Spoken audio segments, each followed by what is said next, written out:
Whatever you like. Okay, you're on. So the government's open, I hear. Did they open? Yeah. Where you been? I have been. Do you listen to radio? Do you listen to the radio in the morning? Of course I do, and I heard you. I was in the sign shop at the City of Jackson at 7:30 this morning, and guess who I heard Laura, in the background? you're killing me. I heard you. You're the only. You're actually the man. on the alarm for us. You know this, Yeah. Greg. Well, You're the. We said all wake up. morning the government's open for business. Yay. Yeah, no, we know that. She Is knew the that. city open for business? Well, you know what? No, got no politics, guys. No, Stop. Stop. no, Stop. no, Stop. it's not politics. Stop. So we're doing a booth at Jacksbo. You're doing something there, aren't you? Are you going to be there? We're there every year. Yeah. So Yeah. the City of Jackson's doing a booth at Jacksbo. Well, good for them. And it looks Is that awesome. Is that Jack, unusual?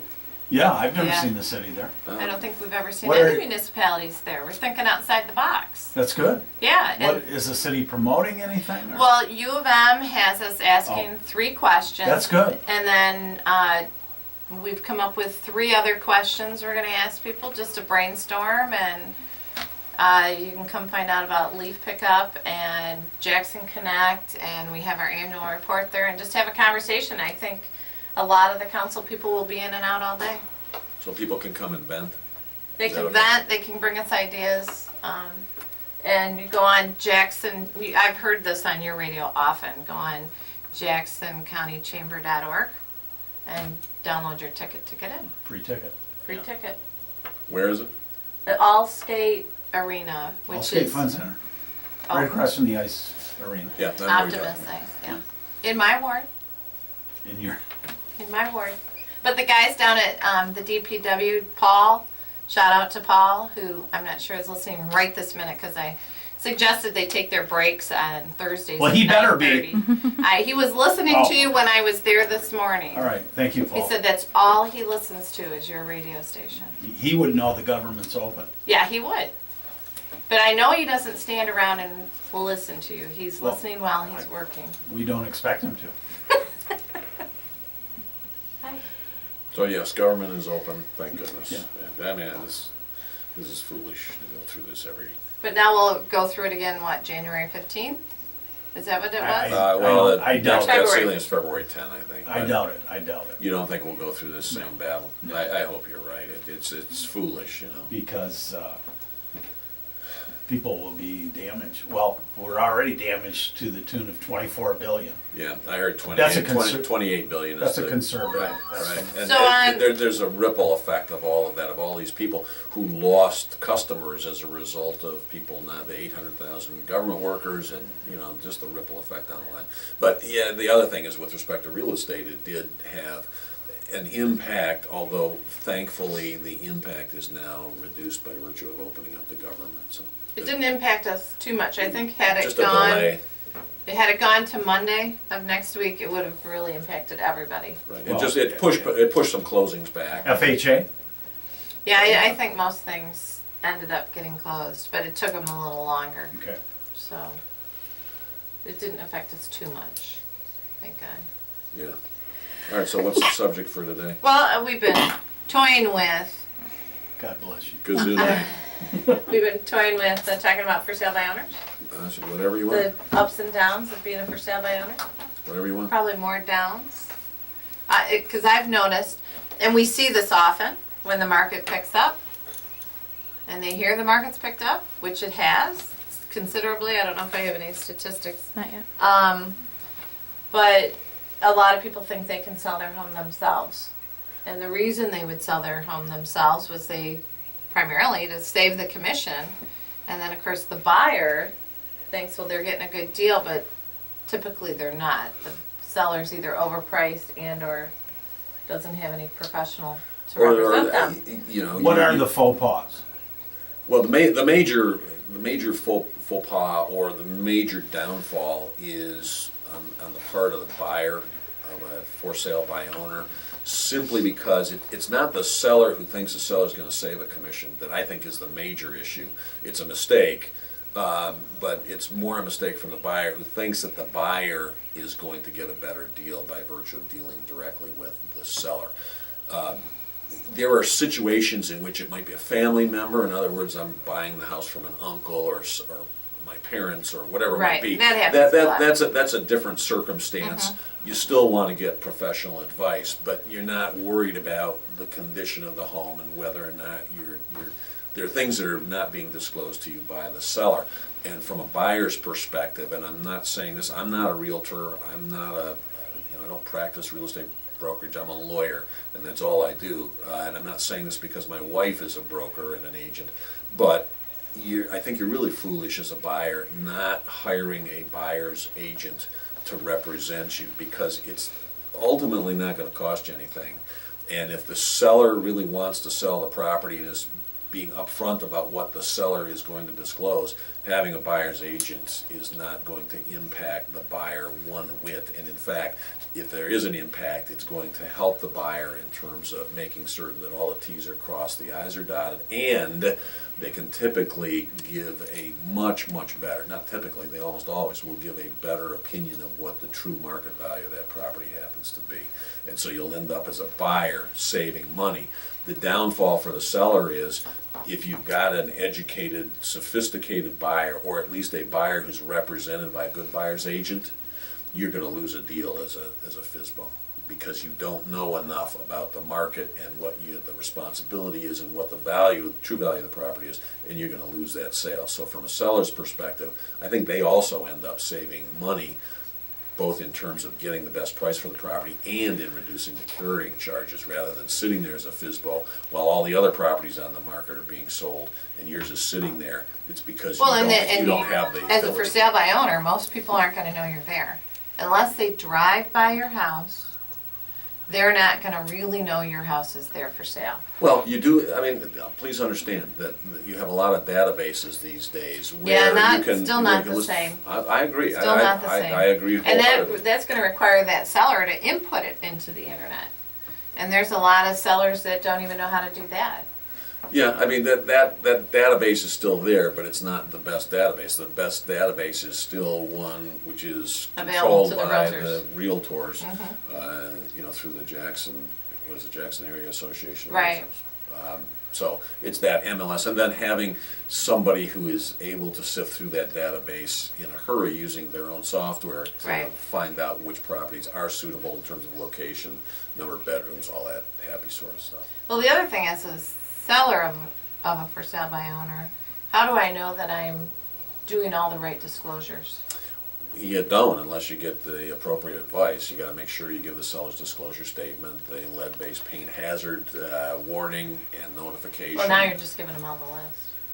Well, what can I say? I'm just kidding. You can do, Well, and you gotta know when to give it, because not everybody has to give lead-based paint disclosure, and Well, and you have to what know do you about things like disclose on a seller's disclosure statement, and what do the columns mean, and where do you get the forms, Sure. and then how do you market it, where do you market it, how do you know who to market it to? what are the provisions in a purchase agreement where you can get burned. I mean, it could cost Right. you several thousands of dollars if you don't know the different methods of tax proration and how the taxes ought to be prorated. Repair costs that a sophisticated purchaser puts into the agreement that obligates a seller to make repairs that the seller never anticipated doing. I mean, there are all sorts of things that could appear in a purchase agreement that a seller has no understanding of. They're simply being penny wise and pound foolish by saying, I'm not going to hire a real estate professional, or I'm not going to hire a real estate lawyer to represent me. And the real estate lawyer only provides a function with respect to the legal niceties. The lawyer has no clue what the value of that property. And if a lawyer tells you how much that property is worth, what should you do? I just verify that the lawyer also holds an appraiser license. Yeah, I'd run the other way is what I would do. Well, Right. and what expertise do you have? Are you licensed as an appraiser in the state of Michigan? I mean, I suppose there are probably some dual licensees who are lawyers and appraisers. I don't happen to know of any. Right. But who knows? I There don't might know be of any one or either. two somewhere. Right, there's probably one somewhere, Yeah. But with all that said, right? people do. They do that, and They then do you do have, and think of the catastrophe that could happen if both the seller and the buyer are not represented. But I think part of it is lack of trust, though, because people look at real estate licensees much the way that they look at lawyers. They're skeptical, they're worried they're going to get taken by the professional, and so, or that they're going to end up with somebody that doesn't have the actual expertise. Should they be worried? Yeah, they should be. They gotta ask the right questions. I mean, Right, you ask the right you do. questions You have of to a interview your lawyer. agents. You gotta Well, right. interview your agent, interview your lawyer, ask the right questions to make sure that the person actually has the experience. I'll give you a good example. I just got a title objection letter on a very, very complicated industrial property. And I looked at the letter of objection. There are 4 lawyers in the law firm representing the buyer in this deal. I represent the seller. And I get the letter of objections to title, and it's 4 pages long. And I will say there's some title issues here, but it's 4 pages long. And I look at the top of it, and it's written by someone where it says, it's not a lawyer in the firm, it says attorney pending or something like this. In other words, it's somebody that just graduated from law school and is now applying to the bar and getting it. So, I mean, that's somebody who I wouldn't want handling my particular real estate transaction. So you ask the right questions. You ask those of a real estate licensee, how long have you been in business? What's your experience? What type of properties are you handling? Yeah. What's your sales volume over the last year? Are you a How are you member gonna not market my only- property? Right. What Are are you your a member what's it just gonna of- cost me? Are you just a member of JAR, or are you a member of other other associations? Do you Correct. have reciprocity in those other associations? How do you get a property sold? Right. I mean, ask them hard questions.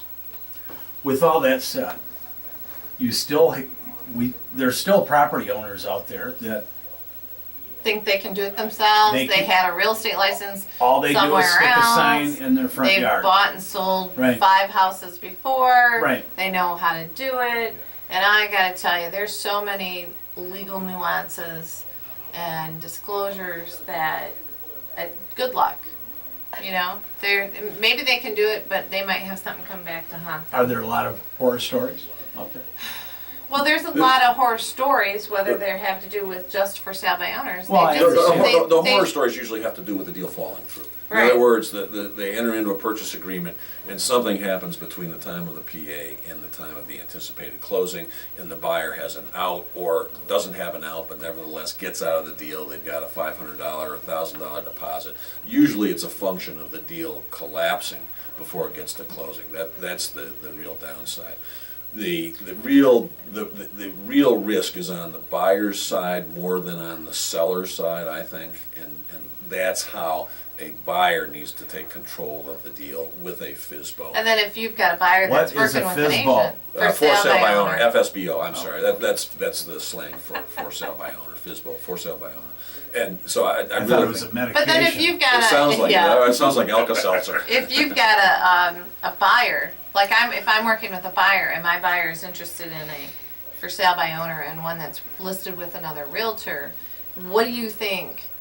How do you think that seller is going to deal with the fact that my buyer's narrowed it down to those 2? I can guarantee you that other professional on the other side is going to give me every reason why they should buy their house. They're gonna communicate with me, where the seller may not even pick up the phone to call me. And I've talked to a lot of sellers who have never followed up on anybody who's looked at their house for sale by owners. If I go to list a property that they've had on the market by themselves, I'll say, have you had anyone through the property? They go, yes. And then what was the feedback? Well, we never heard back from them. Well, it's not the buyer's responsibility to get back to the seller and let them know that they didn't like the house and why they didn't like the house. So the seller could sit there. There could be an offensive order in the front door. That's why several people didn't buy it, and they'll never know because they didn't have a professional who would tell them that. Yeah, it's a tough road. Right. Yeah, I think it is. Sometimes it works out, but more often I don't think it does. I think more often. Why would you want the headaches, to me, if I'm a seller? Oh, I love it when there are sellers and they work all day, I and mean, you can't ever get in to show the Right. house. Well, there's another reason why their houses don't sell for sale by owner. They hate silence on the radio because people think. I was looking at, they can watch our video. Go to 780-3800.com or thinkingrealestate.com, and you can watch the video of me looking into Bill's pool. Those limpid pools. Pools, right, Yeah, right. right. Yikes. never say limpid on Right. the show. But No? you can, you can Why? Because nobody knows what it means. Probably. you can run into problems It like, means clear. Okay. Right. Well, very good. Yeah.